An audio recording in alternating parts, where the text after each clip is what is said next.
When we look at how the body keeps everything stable, it helps to understand that the water inside the body, the electrolytes dissolved in the water, and the balance between acids and bases all work together, and when one of them shifts, the others usually change as well.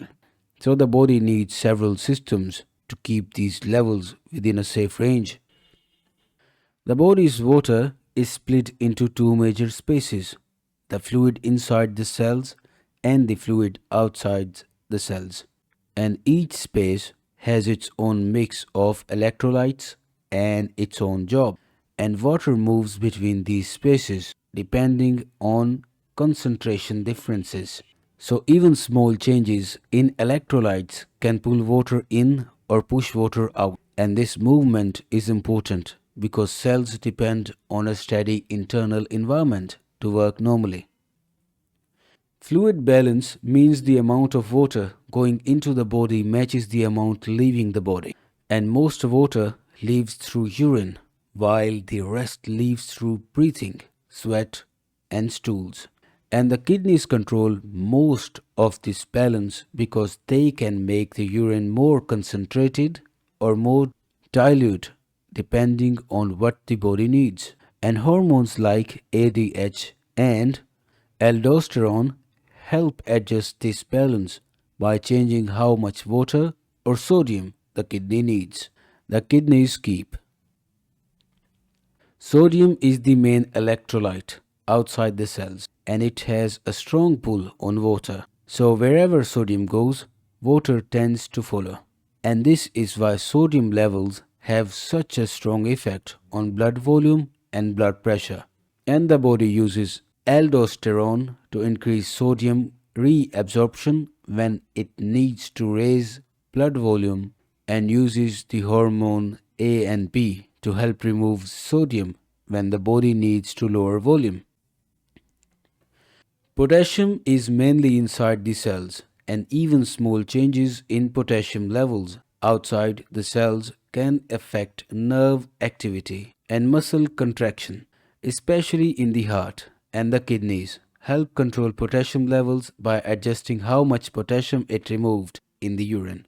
And hormones like aldosterone can increase potassium loss when needed. And keeping potassium within a narrow range is essential because both high and low levels can cause serious problems. Chloride often follows sodium and helps maintain electrical balance across membranes, while calcium supports bone strength, muscle contraction, and nerve signaling. The magnesium helps enzyme activity and muscle function, and phosphate plays a major role in energy production and acid-base balance. And these electrolytes work together, so a change in one can affect how the others behave.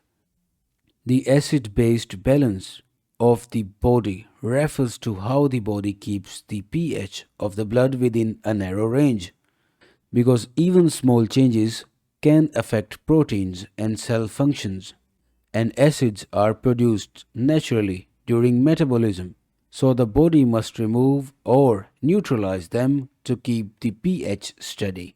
And the body uses three main systems to do this: buffers, the respiratory system, and the kidneys.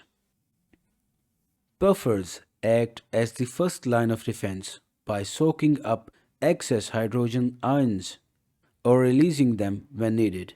And the main buffer system in the body is the bicarbonate system, which works quickly to prevent big swings in the pH. And proteins inside cells and in the blood also act as buffers. And these systems work instantly but cannot fully correct large pH changes alone. The respiratory system helps regulate pH by changing how much carbon dioxide the body removes with each breath, because carbon dioxide is linked directly to acid levels. And when pH drops and becomes more acidic, the respiratory system increases breathing rate to remove more carbon dioxide, which helps raise the pH back toward normal. And when pH becomes too high, breathing slows so much carbon dioxide stays in the body and lowers the pH. The kidneys provide long-term control by removing hydrogen ions and reabsorbing or reducing bicarbonate. And this process is slower than breathing but much more powerful. And the kidneys can also adjust how much acid or base is lost in urine depending on what the body needs at the time. And together with the lungs, the kidneys keep the pH within a range where cells can work properly.